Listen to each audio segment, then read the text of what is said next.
Is it love? Is it love? Baby, be mine. Is it love? Is it complicated? Be mine. Is it love? Is it love? Baby, be mine. Is it love? Is it complicated? Be mine. I should've never waited. All right, introduction in my own words. I am Oliver Moono. This is my wife, Anna Moono. I'm a bishop, accountant before that, administrator also. I teach at Rhema Bible School. I run a church. Since we are talking about how we met, I will not go into details of the church, but there's a ministry we run called Marriage Enrichment Fellowship, and I'll leave that to her. Okay, so intro on the Marriage Enrichment Fellowship, which was established in 1998. This came about with just the love of talking to couples and just letting them know that marriage can be sweet from day one.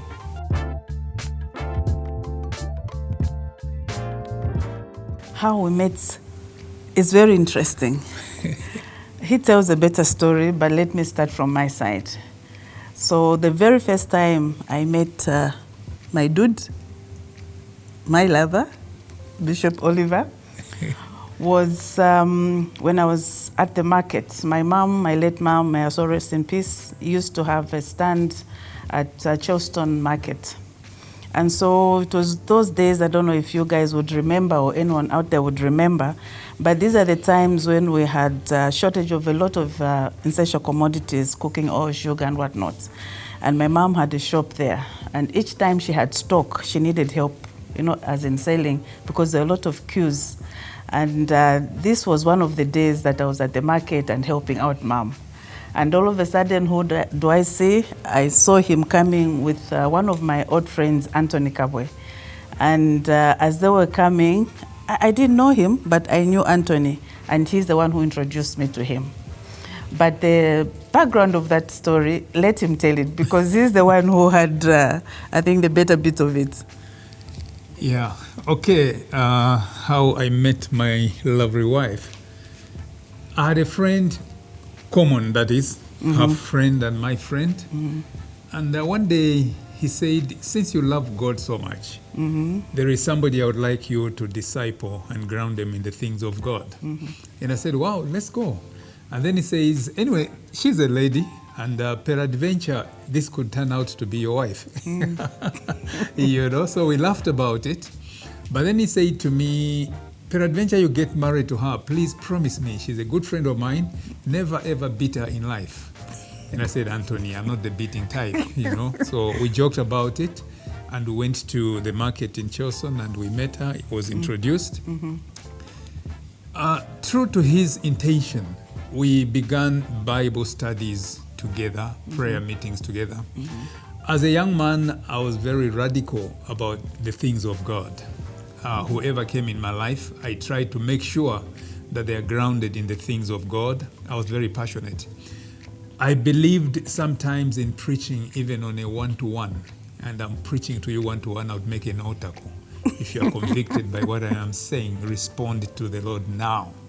All right, that kind. And so I didn't look at crowds. I looked at a soul. We were so radical that sometimes I remember preaching to my wardrobe. All right, and I remember making a board one time and putting nails on that board.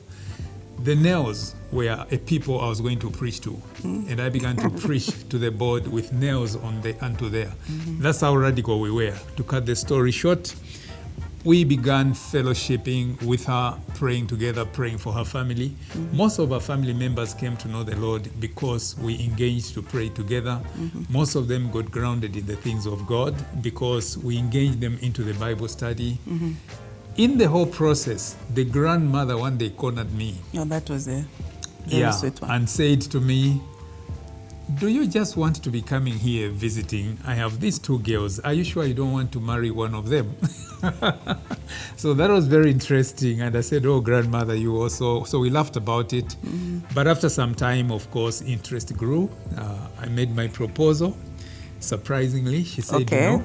Okay, I don't think that's the part they want to hear.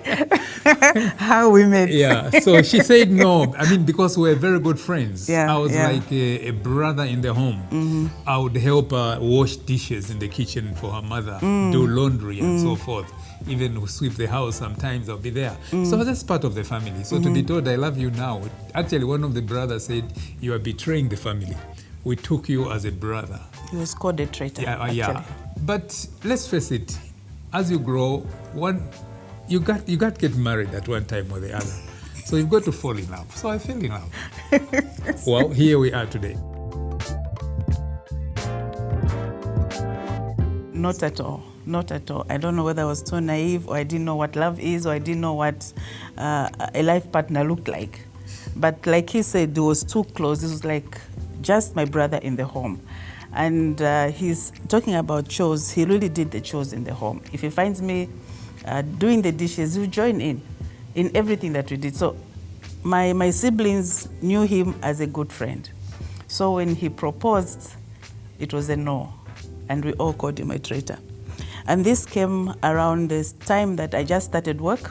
By the way, I'm a hotelier by profession. And I was working for a hotel in Downento for over 26 years. So when I just got employed, they asked me to move to Musotunya. And Musotunya didn't have female staff that time. And it was a period where you would not find a female in hotel industries. So I moved to Musotunya around that time when he proposed. And for me, it was a getaway. So out of his sight, let me get away from him. And that's how I left. But by the doings of God, I was back. I think after everything now was arranged and we're going to be getting married, I came back to Lusaka and back to Intercontinental Lusaka. Wait. She has missed a very important point. While it's in Livingston, she began to miss me. Oh, yes, I did. Yes, I did. So I was wondering, what does it mean to miss somebody who you really didn't think was your lover at some point? So I started to miss him, and unfortunately, we didn't have mobile phones. So it was through the switchboard to his line, no landlines that time. And that's how we communicated. So that's how I realized that I think there's something more precious than just missing him and just being a friend. So something very interesting and funny happened. On one of his visits, he started visiting me, and we started knowing each other. And one time, he came to Livingstone, and I popped the question. I simply asked, when are we getting married? And I was like, what? When we're getting married? Okay, on your birthday, I will engage you. And then after that, we got married on the 23rd of April. So that was our love story. Okay. After that, he has not changed. But before I actually said yes, you remember what I asked you? She asked me a very important question, and basically based on circumstances. Mm-hmm.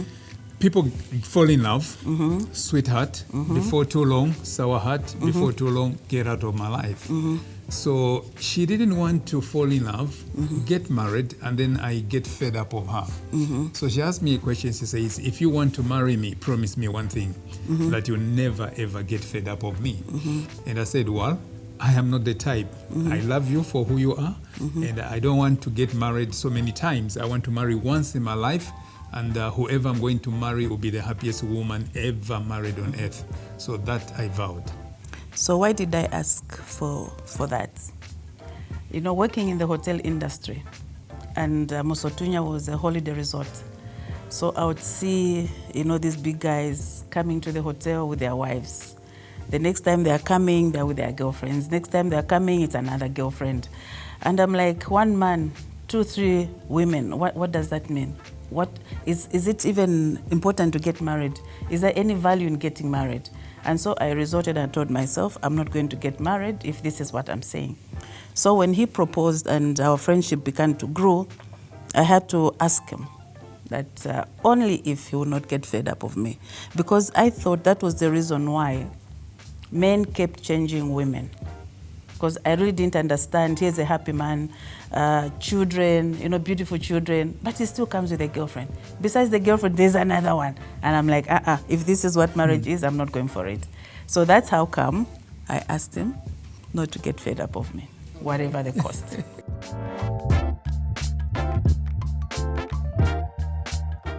Honestly, I'll be very frank with you. Very discouraged. To start with, it wasn't easy. He is a good friend of yours. So even when the grandmother gave me the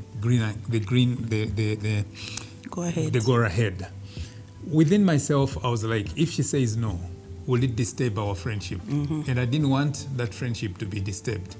It was not easy. Maybe the people from Kopala would say pampa nevu. I couldn't pamper the nevu to say okay, but it had to take place. So I gathered myself and proposed. So I didn't expect the no. The no was going to scare me really, because like I said, it was going to disturb our friendship, and I didn't want that. Yeah. It wasn't an easy thing to do, but finally I did it. And he said no. I was like, well, I've messed up. That's what I thought. I have messed up. Okay. Spoiled the friendship. Spoiled the friendship. Yeah. But God has his own ways. And here we are today. The story is totally different. Yeah.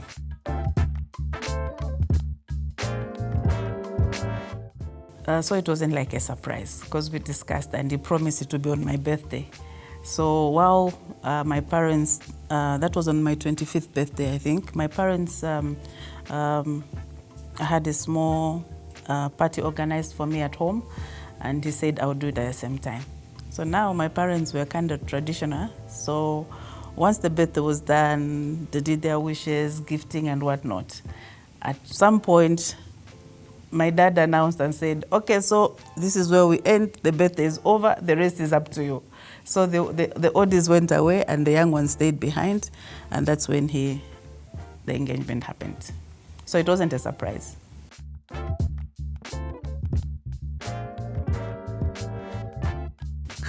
When you want something, it's very easy to get. There's so many ways of getting information. If we have to get information about anybody, we can, as long as you are determined. Interests, yeah. No man is an island. You have friends, you have relatives. So when you want to find out somebody's shoe size, you literally ask somebody who's closer to them what's the shoe size, but they must find it in such a way that they don't raise any suspicion. Yeah, so it was very easy for me the young sister was a very, very good friend. So it was easy for her to maybe go with her, test one of her fingers and see which one of her fingers would fit a ring on her sister's. So it was very easy to do that. It wasn't... To date, when I want to do something, I can do it. Getting information is not a problem. Yeah.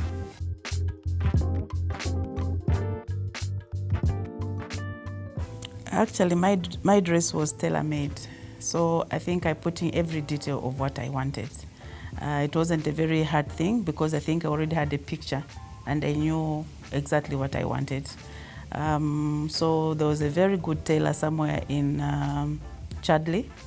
And I think most of the brides that time were going there. So the minute I showed her the picture, everything was okay. And it came out exactly what I wanted. The day of seeing her walk down the aisle, I was confused because I was upset. That I'll not hide you. And on every wedding, there will be a setback. Our setback was that the people who should have done the cameras didn't show up. And the person who was responsible for that was my brother. And we later on came to discover they were actually not organized.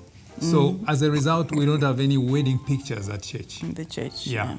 So that's how upset I was. And I was like, where are the camera people? Before she even walked down the aisle. So I was upset right from the word go because I realized I'm not going to have any wedding cameras.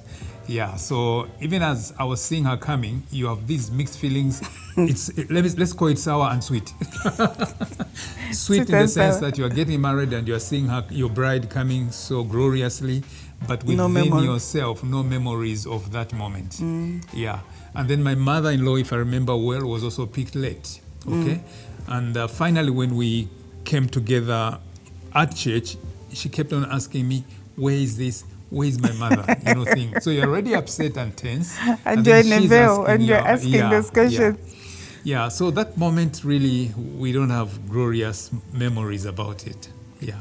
Even the pastor that was marrying us noticed, and he said, this shouldn't spoil your day. You can come back after, because there was another couple actually waiting after us. So he said, you can come back, but we didn't go back.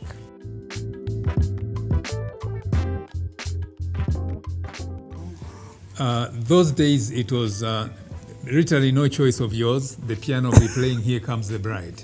I think that was the setup But in our times. Your song was... Yeah, but maybe at the reception, but I can't remember. No, I can't remember. Yeah.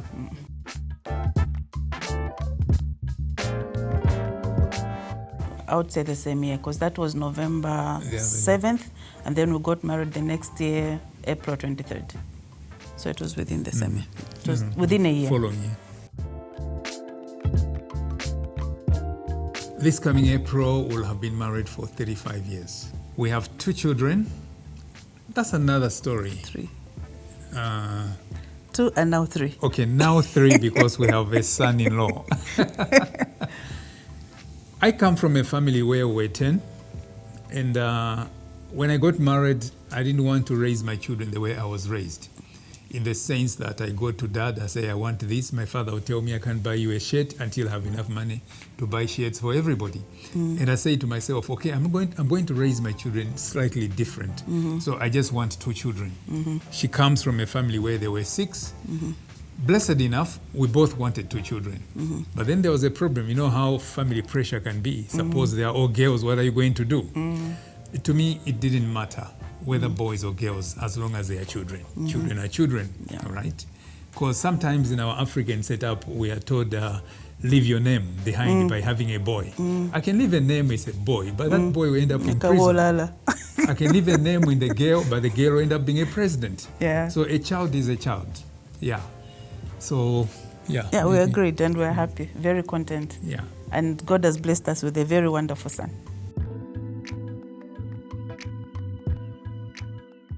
It was not only Umaume, they wanted another one. Actually, my grandmother even said, you... So in Tumbuka, she said, so mukalana wana ngani panado, kamuza akakabiri na kukabiri. So it was pressure everywhere, but again, my husband and I have standards in our marriage, and nothing shakes us away from the standards that we've set. We make sure that the both of us are happy. We do not go out there to please other people. As long as the 2 of us are happy, then we are good. So we've set up certain standards that have helped us to be happy in marriage, and just to know that this marriage is between the 2 of us and God. The rest are third parties, and we don't really mind about the third parties. This is not to say that we are kind of proud or segregative, but we've realized that the marriage is the 2 of us, and then God is the center of the marriage.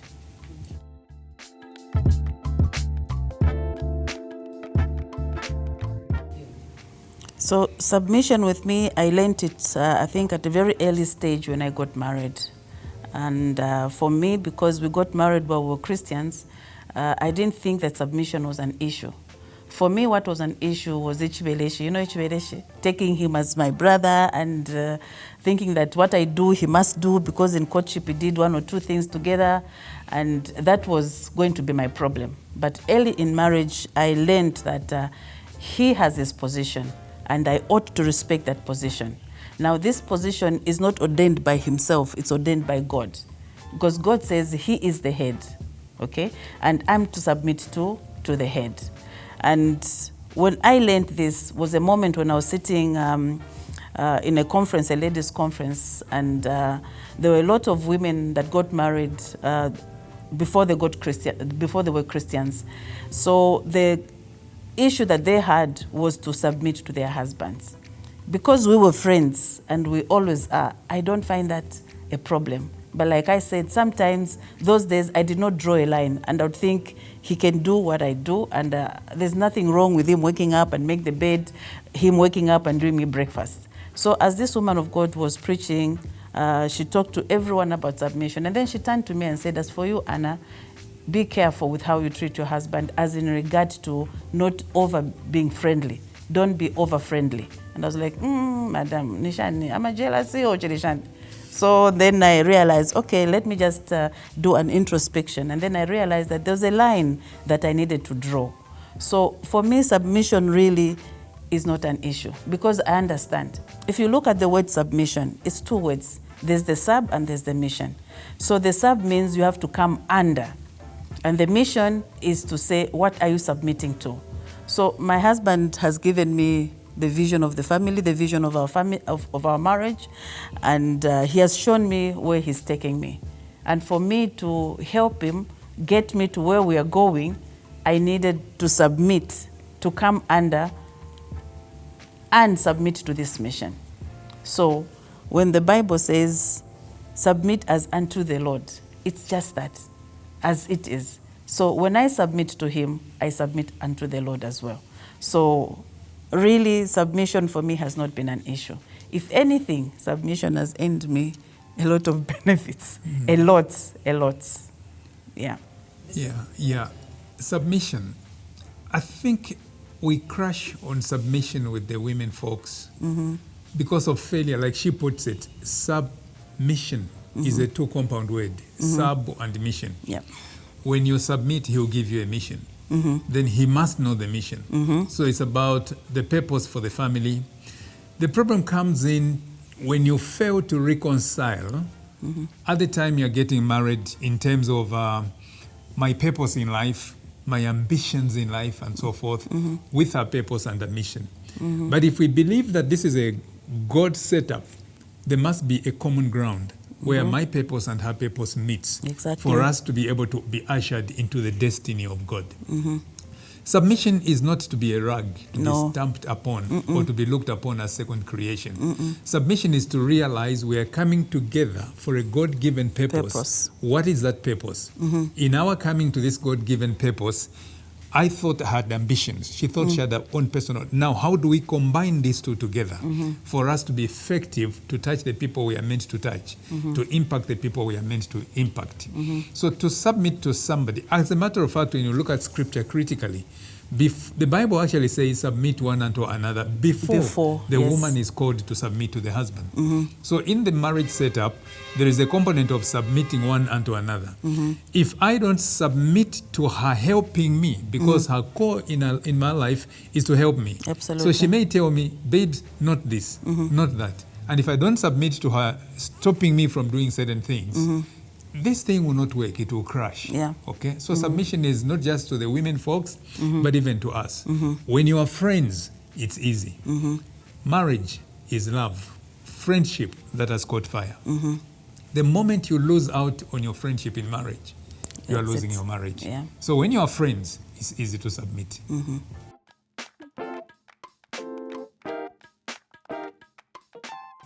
Meeting the needs. Yeah, meeting the needs. You've done very well, my friend. You've done very well. So I'll give you a small background. You know, before we got married, my husband didn't have a job. Were you fired or you left on principle? Fired? Fired because of being principled. What happened was in the company I was working on, my boss was going out with one of the workers, all right? And said, no, this is not right, all right? So I didn't support him. He was the type where he needed everybody around him to be scared of him because he was the boss, but I stood against that. And that got me fired. A lot happened, but at the end of the day, I was fired. Yeah. So I was getting married to a man who has no job. So that was like, I think the first 4 months, when he lost the job, we were still in the relationship before we got married, I think for 2-3 months. 2 months before we got married, he got employed at Onza. So the pressure that I had before that, my parents would ask, are you sure? Especially my dad. Yeah. My mom wouldn't, I think she was settled with me. My dad would ask, are you sure you want to go ahead with this marriage? Your husband doesn't work, and etc. But I drew confidence because of what I saw during courtship towards our wedding. So these days, the young men would want to pay lobola. and that money is given by a parent. And then they won't pay 100%. They want to have a credit entering into the marriage. And even when they're going to pay the second bit of it, would be after they are hashed to do so, or others don't even pay. And the marriage is on 20 years, the man still hasn't paid the half of the lobola. But this, my friend, paid lobola from hard work. Remember, he was fired. And then he started to sell salaula. And that time when you sell salaula, you were deemed as not knowing what you're doing. But that is what he did. So to raise the monies for the wedding, to ensure that he paid 100% his lobola charge, he worked very hard. So I was inspired by that. And I knew that even when my parents were asking me, are you sure you still want to get married to him? I said, I was not marrying the job, I was marrying the guy. And I was very sure that he will look after me, which he did, I must say, and he still does. Yeah. Yeah, maybe just to add on, when young people are looking for somebody to marry them, especially the girls, don't look at what the guy has at the moment. At the moment, All right? yeah. Because there's a lot of guys out there today driving borrowed cars. Did you hear what I said? Borrowed Wearing suits. suits on loan and things like that. The guy may not have a purpose. So the time somebody proposes you, don't look at what they have, but ask them a question, where are you taking me? What's your vision? There's a lot of hustlers there. They started with nothing, but as long as they continue hustling, they will settle. The hand of God is upon everyone. Nobody is privileged to prosper. All of us, we can prosper as long as we work hard. All right? Yeah. So I think it's a question of what purpose has this guy who's proposing me? Where is he taking me? 10 years, 20 years? Have a vision. What he has today could be borrowed. He will have nothing completely. He's walking. But he was not meant to walk the rest of his life. One day, he will drive his dream car. All right?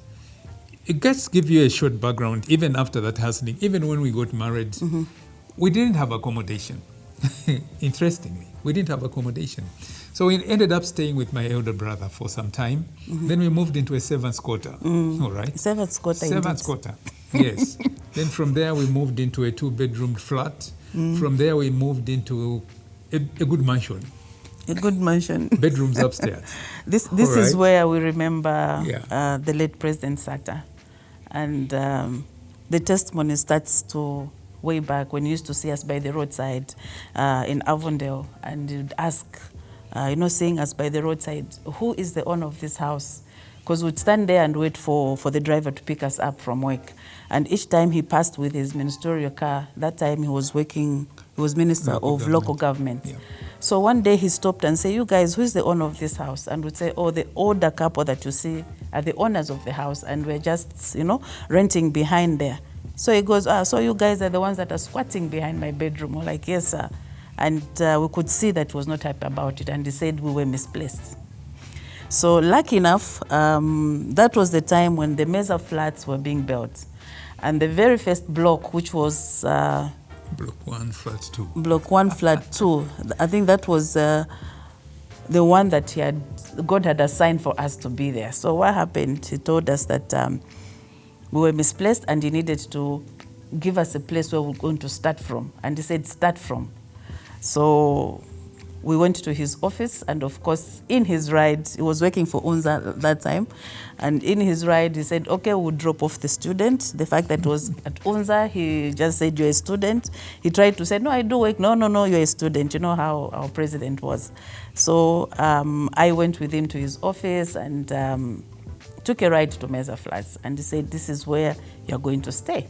So you choose which one you want. And the flats were not ready by then. But he said, choose which one you want. So we chose the flat 2.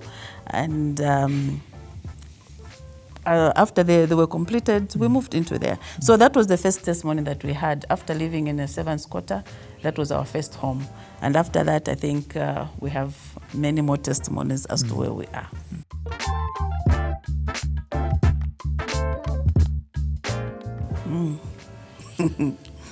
What has kept the fire burning? Friendship. All Number right? 1, Key, friendship. Number 2, as she said, we don't live for people's happiness. we live for our own happiness. As a result, we have a lot of core values, we have standards, we have principles.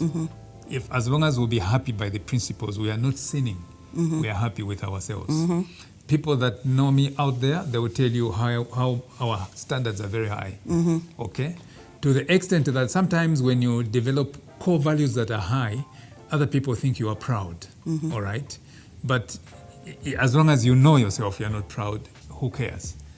As long as what we have put for ourselves is working for us and we are happy with ourselves, that is all that matters. God, being the center of this marriage, has been very key as well. Everything we do is in reverence and in fear and in honor of God. Amen. Yeah, I don't know, maybe you can add on. Yeah, so one value, I'm sure you'll be wondering what standard that is. For us, holding hands is number one key. Wherever we are, we must hold hands. And those days we used to do a lot of walking, we would walk hand in hand. In the car, my hand would be placed on his thigh because we need that connection all the time. So much so that I was telling you earlier that I hope you're not separating us. For us, this gap here is too much. It's too much. And each time we went to church, you know, the ushers would, those that knew us, that we really wanted to be close together, would make sure that our chairs are together. So this one time, the ushers decided, let's put the chairs, you know, separately and see what would happen. So when we approached, before we sat, we put the chairs together. And we could hear them giggling, and we're like, what's going on, guys? And the other one would say, I told you that these guys want their chairs together. And then we went for a funeral. And, you know, these funerals, churches where they say, Aba umoku, aba nakashuku, that kind of thing. So one usher came running after Bishop and he said, Bishop, I have a chair for you. And he says, oh, there are two of us. And the usher said, no, but this is the main side and there's only one chair. And he said, no, then I will not come. So one of the ushers who knew us quickly found another chair and said, okay, there are two chairs. Then went to sit in the main side, only female sitting. So those are type of standards that we have. When we meet, we'll pick. It doesn't matter who's there. We'll greet each other that way. So we'll talk and we always discuss. What we do, we'll always discuss. It doesn't matter who's in our presence. Yeah. Yeah, maybe additionally Tolerance. or finally. Yes, tolerance, but also we believe God has blessed us with children, but we believe children are tourists in our life. They will leave us, all right? As a result, we make it intentionally to spend time, the two of us. There is time for family, there is time to just the two of us. There is time for holiday for family, there is holiday just the two of us. Very important. Yeah, very important. So that even the kids, they know. If they say holiday for us, it's just me and her. And when we're there, I am not the bishop. In my house, sometimes she says, Bishop, I remind her, say, in this house, I'm not bishop, I'm your husband, I'm your sweetheart. So that has to be emphasized. Otherwise, if in the house I'm the bishop, I'll always be opening scriptures. All right, yeah. So there must be a differentiating factor that now he's a bishop, now he's my husband. Drawing As a boundaries. husband, he's a lover. Yeah. Drawing boundaries. Yeah.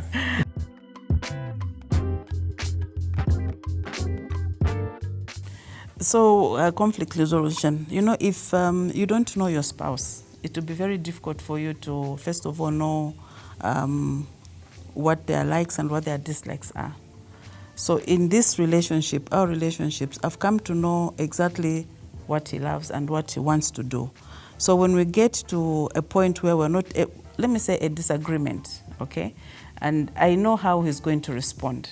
So there are times when I would maybe say something and it doesn't sit well with him. I would draw back and wait for him to, you know, think over it. We'll come back and discuss that issue. So how do we handle that one? Both of us have to be patient over it. Both of us have to be ready to solve this issue amicably without raising fingers at each other. So again, friendship is key, because if he's not my friend, I would not even care what he feels. But if he's my friend, I will care. So amicably, we solve our differences. So conflict comes to remind us that we are two different people coming from two different backgrounds. So the first thing is accept that you will conflict at one time or the other. Correct. Don't live like you are angels. We are human beings. We will conflict. But conflict does not come to kill us if we know how to manage it. And that's why even in the corporate world now, there is a lot of teaching on managing conflict resolution in the court. All right, so conflict will come, but like she says, marriage is a lifetime project. Studying your friend all the time. We change. The way I was when the first year we got married is totally different now. The way she was, totally different things. There are issues of menopause coming in. For us men, there are issues of andropause coming in. So as we grow, we change. The way I used to behave before and now is totally different. So we need to understand that it's a lifetime project. We need to keep on studying each other. Keep on studying each other. Then that way you'll be okay. Yeah.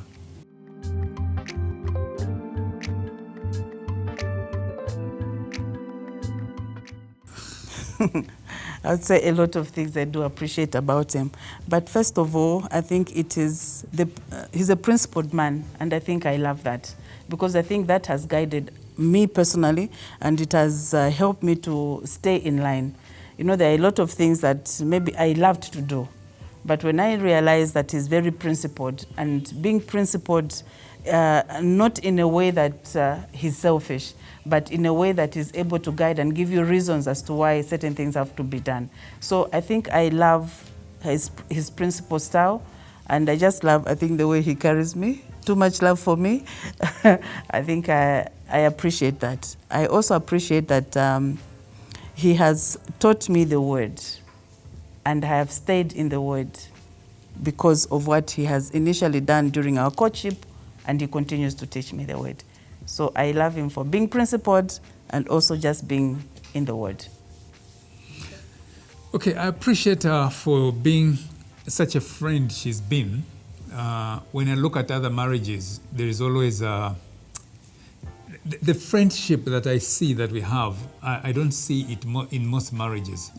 I also appreciate her for the help. I've come to realize when God says a man needs help. So the help she has really stepped in to help me to be the man that I am today. Even to be the bishop I am today. She may not be preaching all the time like I do, but she plays a bigger role in what people have seen out there. If you ask my students at Rhema, they will always tell you that I always talk about her, even if it's not a marriage class. I'll always talk about her, always talk about our children. I also appreciate her for the way she's brought up the children together to us. With the children, we are actually a formidable team. Nobody can separate us. The first one is married, but she has managed to recruit the husband into this formidable team. So we are no longer 4, but we are 5 because of the son-in-law, but it's a strong team. And she plays a part to grow this team together. Yeah.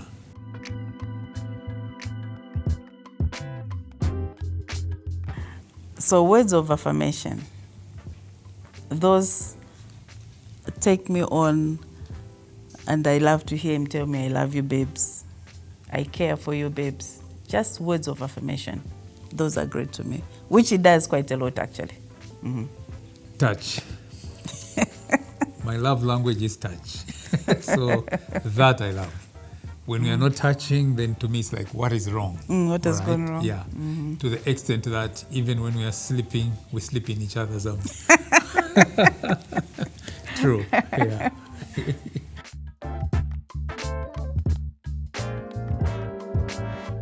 These days, the young people are missing it because there is too much information out there.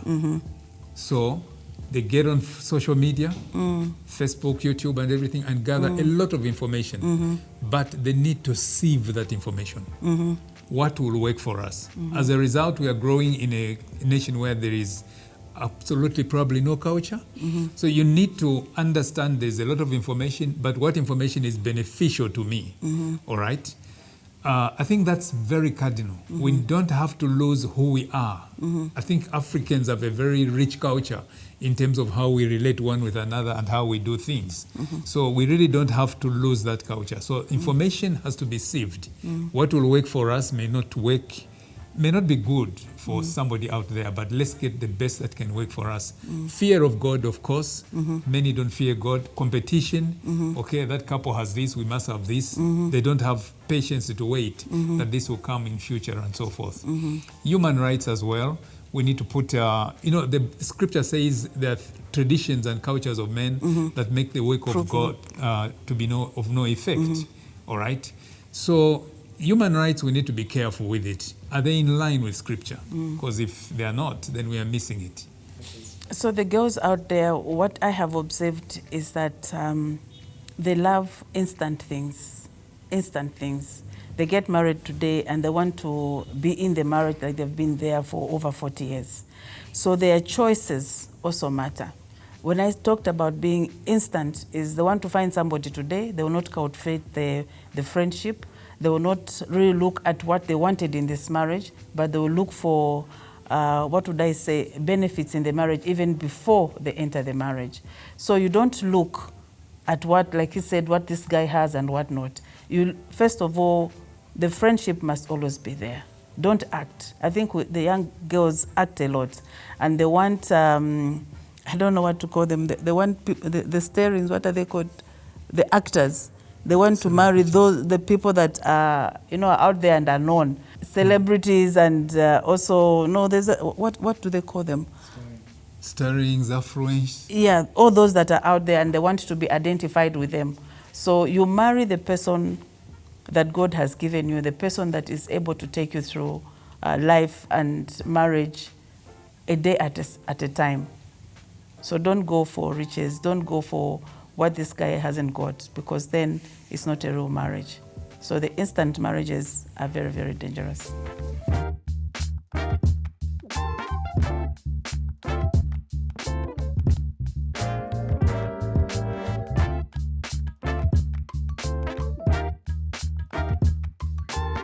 My name is Anna Mono.